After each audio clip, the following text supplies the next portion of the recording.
המרצה הבאה היא דוקטור קדרון. דוקטור קדרון היא אנתרופולוגית, מרצה בכירה בחוג לאנתרופולוגיה, אוניברסיטת חיפה. היא גם שותפה להקמה של הסקציה של אנתרופולוגיה של רפואה ובריאות הנפש. והרצאה, אני אגיד כמה מילים בקצרה.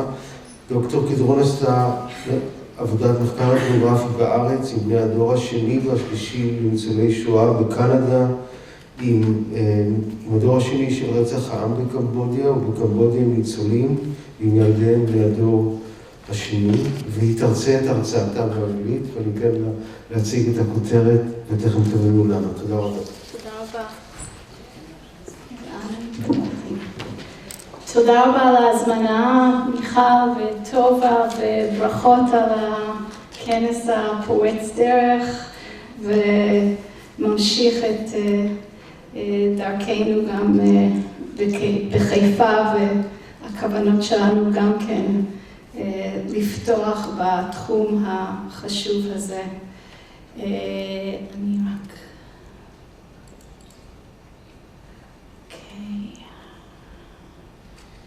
והתנצלויות על זה שאני בכל זאת מרצה באנגלית.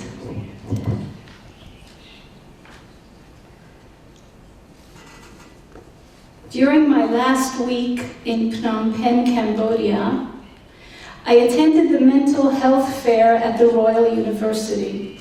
The university psychology department and local and foreign NGOs providing mental health care set up stands to teach students the potential contribution of psychological health care to the genocide-torn country, where according to clinical studies, 92% of the population are suffering from PTSD, scars of the genocide, that in 1975 to 1979 killed a third of the population, 1.5 million people, and displaced hundreds of thousands of others. When speaking to a senior member of the psychology department at the fair about the potential of teaching Cambodians the importance of Euro-Western ethno-psychology, she quickly admitted that this is a daunting task, a difficult task, and that there was mostly resistance and ignorance. I told her that according to my findings, my data, the idiom of distress, thinking too much, or in Khmer, kutran, left little room for psychological working through. According to what informants and interlocutors have told me, Cambodians believe that any rumination, chashivat tordanit, about difficult events would cause immediate illness. What we would term avoidance, himanut, is for them illness prevention. How then were they to teach the suffering people, I'm speaking about the psychology staff and various practitioners, how then were they to teach the suffering people of Cambodia to work through their past?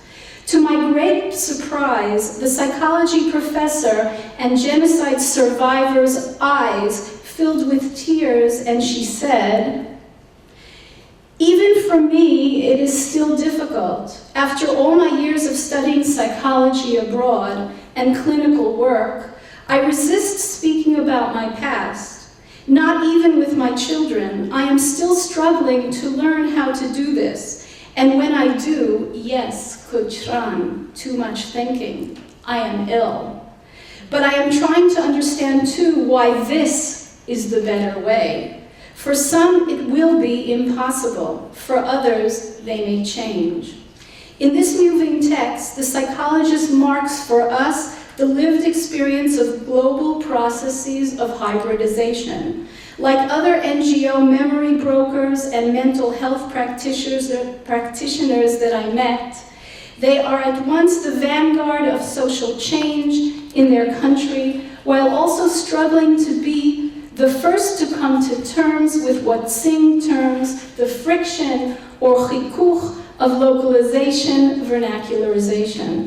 Although psychological anthropology has studied ethnopsychology's culture-bound syndromes and idioms of distress, like kutran, thinking too much, We know little of the subjective lived experience of these hybrid practitioners and their patients as they accept or resist culture change or the discourses and practices they promote to usher in that change. Moments of cultural contact are no longer as dramatic or romantic as Malinowski's and his assistants meeting with the natives on the shores who threatened to eat them. Instead, global hybrid selves now create or disseminate an array of hybrid illness constructs and hybrid therapies that ideally have two goals. One, to deliver Euro-Western healthcare while taking into account particular idioms of distress, and also broader cultural, political, and economic contexts within which suffering selves experience their distress. I would like to present to you today one such hybrid therapy and one such hybrid illness construct, Havnayat Choli Hibridi in Cambodia. I ask, and there is a slide, are these therapies culturally competent? What kind of response do they receive on the ground from local mental health practitioners, memory brokers, and patients?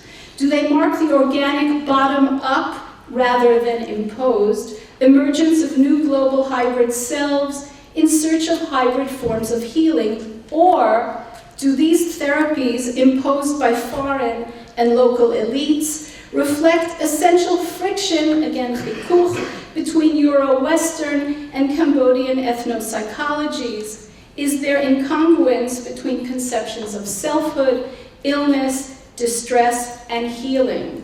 Alternatively, like the annoying advertisement on our radio, gam v'gam, or is it both? The hybrid organization Cambodian Transcultural Psychiatry Organization, or TPO, was founded by a Dutch non-governmental agency. Their main goal or aim is to provide a psychosocial treatment to trauma victims. After 7 years of hands-on intervention and mentoring of a future self-sufficient generation of Khmer psychologists, the Dutch TPO staff disengaged from the project, and TPO Cambodia is now taking its place in the post-genocide society. As the first grassroots Khmer mental health clinic, working closely with DC-CAM, and I ask you to think for a moment, perhaps critically and politically, they work closely with DC-CAM, that is Cambodia's National Genocide Archives, their Yad Vashem. They engineer Cambodian genocide memory. Together, they train what they term mental health resource workers, lay Cambodian youth trained for only 3 months in basic psychological principles to be sent out to the countryside to kill 2 birds with 1 stone. 1, to access testimonies for the War Crimes Tribunal, and 2, to do psychological testing and to provide basic mental health first aid. TPO and their resource workers have pioneered a hybrid therapeutic trauma testimony ritual, as well as conceptualizing a hybrid illness construct, Bקסבט-טראומה. Beginning with trauma testimony, genocide survivors meet with a TPO resource worker to recount their genocide testimony. The TPO agent writes down the survivor's testimony in a personal folder. A group of witnesses are then taken to the killing fields, the site of mass murder during the genocide. There are human remains, skulls and bones in this box. Soon you'll see others. The second most important national site, the killing fields of Khmer genocide commemoration, where survivors are filmed taking this tour as they and their counselors read their testimony out loud. For the great majority, it is their first time at the site, and most definitely their first public testimonies. I'll just explain quickly that this is a stupa, a memorial monument. Inside the stupa, and please note that it is designed in Buddhist Cambodian fashion. I unfortunately don't have time to go into this further, but I hope you can see in this bad picture the skulls inside the monument, human remains. I think in this picture you can see it quite clearly.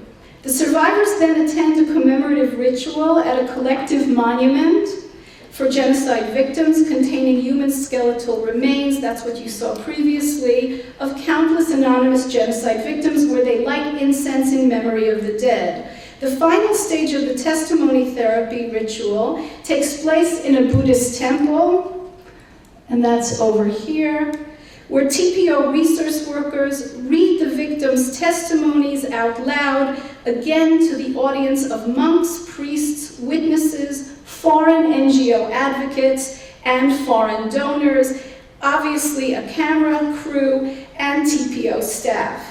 The survivors then receive their individual testimony folders, the counselor dramatically declaring that the survivors have suffered and they've tried to forget, but now their heart is open again to tell their story.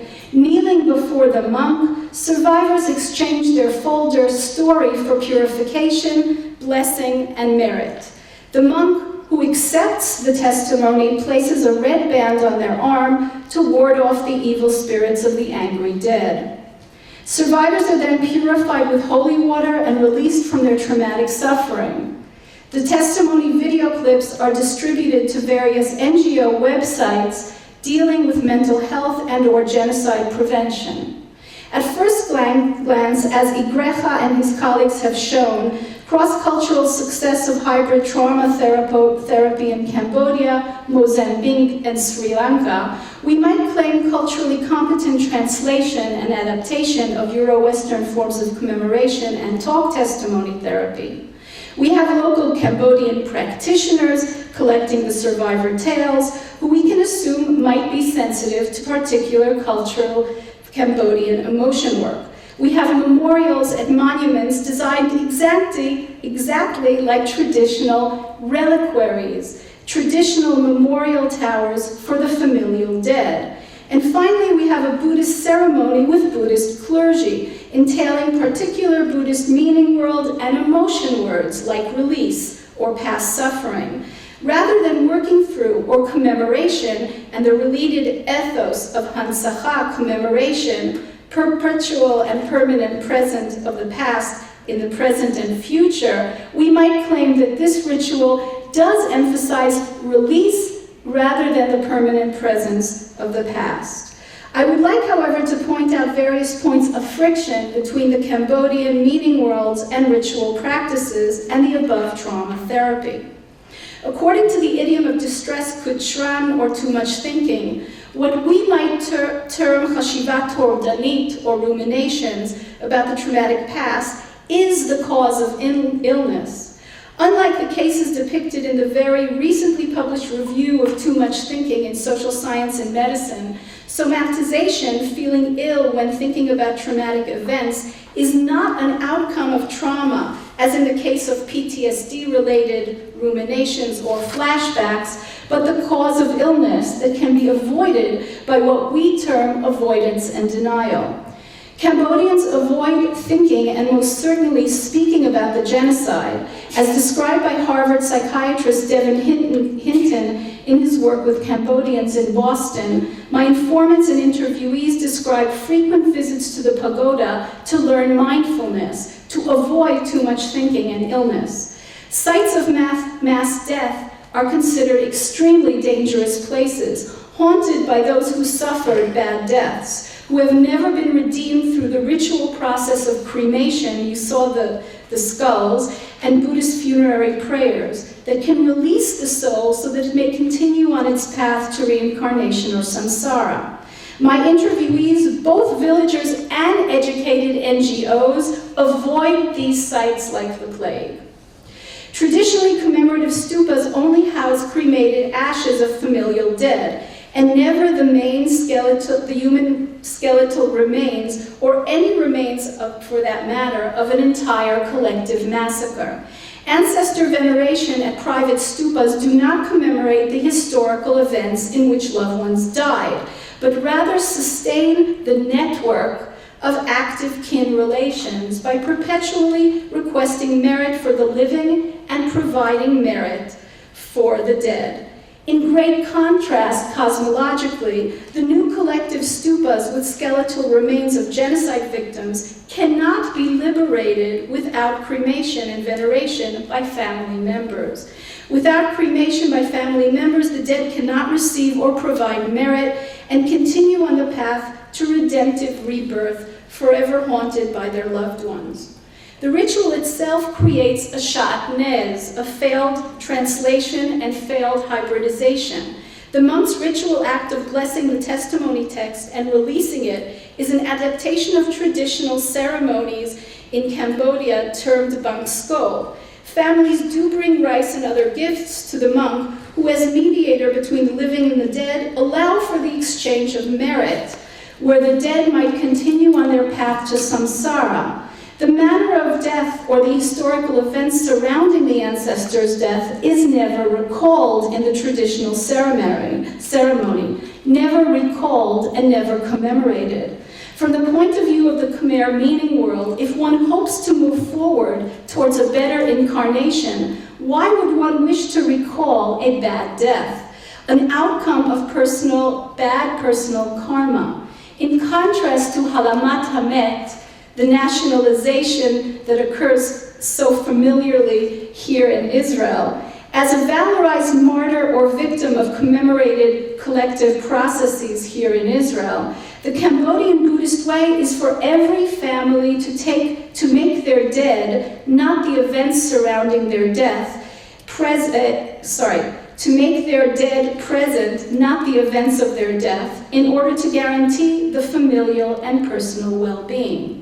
Finally, and perhaps most importantly, as told to me by monks, Buddhist scholars and lay interviewees in the villages and urban centers, as memory of the genocide would either trigger acts of revenge or illness, they much prefer to look forward toward a better future, only selectively learning the lessons of the past. So how can we explain the work of culture creating these forms that promote so much friction, as what I call shatnez, the failed translation? Why do the Cambodians intend, and how can we explain the Cambodian memory brokers, like in TPO, their role in this process of failed translation? A holistic contextualization of the above testimony therapy might assist us in answering these questions. Interviews with Cambodian young people who worked with NGOs explained that these ceremonies are performances that ensure future donor support. As one Cambodian NGO memory worker explained, the young generation feels they wish to learn from the West how progressive, educated countries remember war and genocide. They say, you've succeeded and Cambodia must learn from you if we want to pull ourselves out of poverty and backwardness. When asked about possible friction between their memory work and ours, a young NGO worker explains, and I quote, "The survivor hopes to get reparations for their suffering. The van arrives in the village and they figure it's a free trip into the city, and there are no and perhaps even if there are no reparations, maybe we'll get some lunch and visit our kids who work in the hotel." In any case, we don't have too many of these ceremonies. It's hard to find people who are willing to do it. Asking Sophia, a survivor who gave testimony, "I was sick for days. They gave me nothing." She's speaking of reparations. "I was sick, kutran, much better to let us forget." Another survivor, "At the end, they gave you a pill. Sometimes the pill works. Sometimes it doesn't. But meditation with the monk always does." Not forgetting the macro political and economic context, and I think this is extremely important, a German NGO official told me, "There's money left over from the War Crime Tribunal. The international donors have decided it can only be used for collective genocide memory, not for reparations. Local NGOs and countless foreign Cambodian staff will be fired. They all know that soon the foreigners will be fed up with Cambodia's failure to become self-sufficient. We're leaving." It's a matter of time. They're scrambling for the money now. So you'll be seeing more and more collective commemoration. We hope in the process Cambodians will learn to collectively commemorate the genocide. No. Okay. I have not said anything about Baqsbat, so I will just tell you very, very, very quickly. Baqsbat is considered a combination, using perhaps Tom's use of the term surplus poorly. Post-trauma, in Hebrew you see it, post-trauma, combines with Cambodian passivity and creates trauma Baqsbat. When I interviewed Cambodians about Baqsbat, and I don't have the time to read the text to you, I realized that what they were saying to me is Baqsbat is about being subjugated and being disempowered. Asking them what it is and who has it and why, they insisted that their parents, the older generation, has it because they simply are too afraid to fight for a new Cambodia, and that the new generation does not have Baqsbat. Again asking if it is an illness, if it causes them to feel ill, or if you prefer a milder form of the word ill, distress. And they laughed at me, and they said it is being passive and afraid. So I will end with a few questions, and just to say my moral kind of attempt to be reflexive, this is the before of Cambodia when there was no health care. And this is the money that global aid brings in. So I hope you understand that I am attempting to understand why Cambodians who might truly care about the future of Cambodia, including these practitioners, are choosing perhaps to build a clinic which provides care and attention for people who have no care and no attention, despite my critique of failed translation. So my final questions, and I promise they will be brief. Do Cambodian psychologists and memory workers seek elite status and mobility because it's good for conferences? And what I didn't read to you is a critical quote, and then it would make sense, that one of the staff members at TPO, when I asked him, I understand why you want to teach the West what Baqsbat is so that they would understand the Cambodian experience, but why are you teaching trauma to the Cambodians? And his answer was, trauma is good for conferences. So, before we say this is awful, so you'll see my questions, do Cambodian psychologists and memory workers seek elite status and mobility because it's good for conferences? Or perhaps they are pragmatically playing the only game in town to also benefit their people and not just themselves? Is a bit of failed translation the small price they pay for global aid that people do need? Why are Khmer patients and witnesses accepting new hybrid testimony ceremonies, blasphemous memorials, and mistranslated constructs like Baqsbat? Could they be suffering from Baqsbat? Not the new hybrid trauma Baqsbat, but are Cambodians afraid to say no to global aid that is a mistranslation? Because we are the new powerful people in the chain of hierarchy in the world today. Alternatively, echoing the logic of Appadurai's global imaginary, do locals accept culturally competent healthcare and commemoration because they are perceived as bridges to Western progress and prosperity? This is the end. If ultimately the Khmer receive improved healthcare, professional humane attention, and aid toward development from TPO, and the only price they pay, is telling a tale to one's monk instead of normative forgetting or taking a pill, instead of, or in addition to meditating, should we be concerned with the moral implications of culture loss, especially if the Cambodians are not? That's said, I have text, but I will